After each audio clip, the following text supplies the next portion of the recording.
सोचिए, हमारे शरीर के अंदर ही एक सुपर फास्ट इंटरनेट हो तो कैसा हो। असल में ये है। आज हम बात करने वाले हैं उसी कमाल के नेटवर्क की, हमारे नर्वस सिस्टम की। जी हां, यही वो सिस्टम है जो हमारे हर सोच, हर एक्शन और हर फीलिंग के पीछे की असली पावर है। ये बात कभी कभी हैरान करती है ना कि हमारा शरीर एक ही वक्त में इतने सारे काम, वो भी इतनी परफेक्शन के साथ कैसे कर लेता है।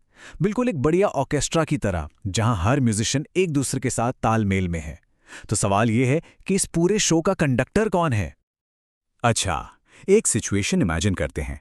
हम एक्सरसाइज कर रहे हैं, दिल की धड़कन बढ़ जाती है, सांसें तेज हो जाती हैं, मसल्स को ज्यादा एनर्जी मिलने लगती है, और ये सब कुछ एक साथ एकदम परफेक्ट तालमेल में होता है। कैसे? इस कमाल के कोऑर्डिनेशन के पीछे जो मजिशियन है वो और कोई नहीं, हमारा नर्वस सिस्टम ही है। तो चलिए इस कमाल के सिस्टम के सफर पर निकलते हैं। हम देखेंगे कि ये शरीर का मास्टर कोऑर्डिनेटर कैसे है, इसके नेटवर्क की बनावट कैसी है, ये सिग्नल कैसे भेजता है, और आखिर में हम पहुंचेंगे इसके सेंट्रल कमांड पर, यानी हमारे दिमाग तक। तो सबसे पहले, शरीर के इतने सारे अलग अलग हिस्से एक टीम की तरह मिलकर काम कैसे कर पाते हैं? चलिए इसी सवाल का जवाब ढूंढते हैं। ये जो प्रोसेस है ना, इसे ही कहते हैं कोऑर्डिनेशन, या हिंदी में कहें तो समन्वय। इसे एक डांस ग्रुप की तरह समझ सकते हैं, जहां हर डांसर को पता है कि कब क्या स्टेप लेना है ताकि पूरा परफॉर्मेंस एकदम सिंक्रोनाइज्ड और शानदार लगे। हमारे शरीर में कम्युनिकेशन के दरअसल दो मेन सिस्टम हैं। पहला है नर्वस सिस्टम। ये एक सुपरसोनिक जेट की तरह है, एकदम बिजली की रफ्तार से मैसेज भेजता है। दूसरा है एंडोक्राइन सिस्टम, जो हार्मोन्स का इस्तेमाल करता है। ये थोड़ा धीमा है, जैसे चिट्ठी भेजना, पर असरदार होता है। खैर, आज हमारा फोकस उस सुपरसोनिक जेट पर ही रहेगा। तो ठीक है, ये जो इन्फॉर्मेशन सुपर हाईवे है, इसका मैप कैसा दिखता है? चलिए इसकी बनावट को जरा करीब से देखते हैं। देखिए, नर्वस सिस्टम को हम दो मेन हिस्सों में बांट सकते हैं। एक है सेंट्रल नर्वस सिस्टम यानी सीएनएस। इसे टीम का कैप्टन समझिए। इसमें दिमाग और स्पाइनल कॉर्ड आते हैं। और दूसरा है पेरिफेरल नर्वस सिस्टम यानी पीएनएस। ये टीम के बाकी खिलाड़ी हैं, मतलब नसों का वो पूरा नेटवर्क जो कैप्टन के मैसेज को शरीर के कोने कोने तक लेकर जाता है। और ये जो पीएनएस है ना, ये एक टू वे स्ट्रीट की तरह काम करता है। एक तरफ है एफरेंट फाइबर्स यानी सेंसरी नर्व्स। ये शरीर के अंगों से, जैसे हाथ पर मच्छर बैठने के इन्फॉर्मेशन दिमाग तक ले जाते हैं। और दूसरी तरफ है इफरेंट फाइबर्स यानी मोटर नर्व्स। ये दिमाग से ऑर्डर लेकर, जैसे उस मच्छर को हटाओ, वापस हाथ तक आते हैं। अब चलते हैं और भी गहराई में।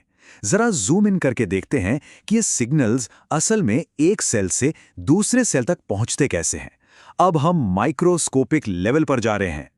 तो मिलिए इस पूरे सिस्टम के हीरो से, न्यूरॉन।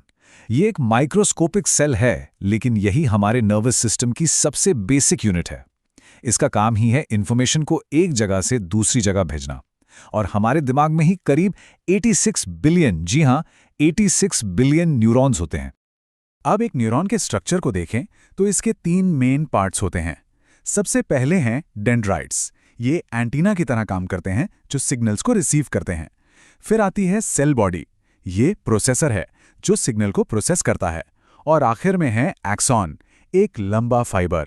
ये केबल की तरह सिग्नल को सेल बॉडी से दूर आगे ले जाता है। तो ये सिग्नल बनता कैसे है? सोचिए, ये एक तरह का इलेक्ट्रिक इंपल्स है। जब न्यूरॉन रेस्ट पर होता है, मतलब कोई सिग्नल नहीं है, तो उसके अंदर नेगेटिव चार्ज होता है। लेकिन जैसे ही कोई सिग्नल आता है, सोडियम आयंस अंदर घुस जाते हैं और चार्ज को पॉजिटिव कर देते हैं। ये ऑन स्टेट हो गया। फिर चार्ज को वापस नेगेटिव करने के लिए, यानी ऑफ करने के लिए, पोटेशियम आयंस बाहर निकल जाते हैं। और ये ऑन ऑफ की प्रोसेस चलती रहती है। चार्ज का ये जो बदलाव है ना, ये एक लहर की तरह एक्सॉन पर आगे बढ़ता है, बिल्कुल एक डोमिनो इफेक्ट की तरह। और ये कोई धीमी लहर नहीं होती। कुछ नर्व इंपल्स तो 120 मीटर प्रति सेकंड की रफ्तार से ट्रैवल करते हैं। सोचिए कितनी तेज। यही है हमारे शरीर का इलेक्ट्रिक करंट। पर सवाल ये है कि सिग्नल एक न्यूरॉन से अगले न्यूरॉन तक कैसे जाता है, क्योंकि वो फिजिकली एक दूसरे से जुड़े नहीं होते। उनके बीच में एक बहुत छोटा सा गैप होता है, जिसे साइनैप्स कहते हैं। यहां पर यह सिग्नल इलेक्ट्रिक से केमिकल बन जाता है। पहला न्यूरॉन कुछ केमिकल्स रिलीज करता है जिन्हें न्यूरोट्रांसमीटर कहते हैं।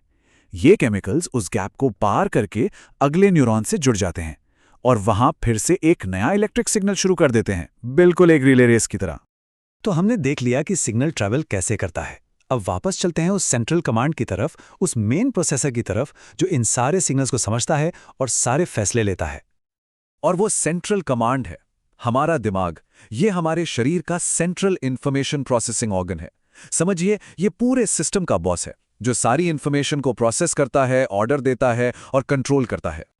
अब हमारे दिमाग को भी मोटे तौर पर 3 हिस्सों में बांटा गया है। फोर ब्रेन, जिसमें सेरेब्रम, थैलेमस और हाइपोथैलेमस आते हैं, ये सोचने समझने वाला हिस्सा है। फिर आता है मिड ब्रेन, जो फोर ब्रेन और हाइंड ब्रेन के बीच में है।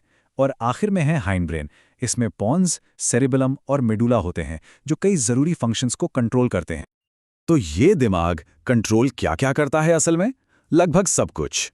हमारे वॉलंटरी मूवमेंट्स और बॉडी का बैलेंस, शरीर का तापमान, भूख और प्यास, सुनना, देखना, बोलना और हमारी इंटेलिजेंस, याददाश्त, इमोशंस, ये सब कुछ दिमाग ही कंट्रोल करता है। तो जैसा कि कहा जाता है, दिमाग हमारे शरीर का सेंट्रल इंफॉर्मेशन प्रोसेसिंग ऑर्गन है और ये एक कमांड एंड कंट्रोल सिस्टम की तरह काम करता है। सारे ऑर्डर्स यहीं से आते हैं। तो ये पूरा नर्वस सिस्टम हमें सोचने, महसूस करने और एक्ट करने की ताकत देता है। पर एक सवाल है, ये जो चेतना या कॉन्शियसनेस पैदा करता है, उसका असली नेचर क्या है? ये सारे इलेक्ट्रिक और केमिकल सिग्नल मिलकर हम कैसे बनते हैं? ये वो गहरा सवाल है जिसके साथ आज का ये सिलसिला हम यहीं खत्म करते हैं।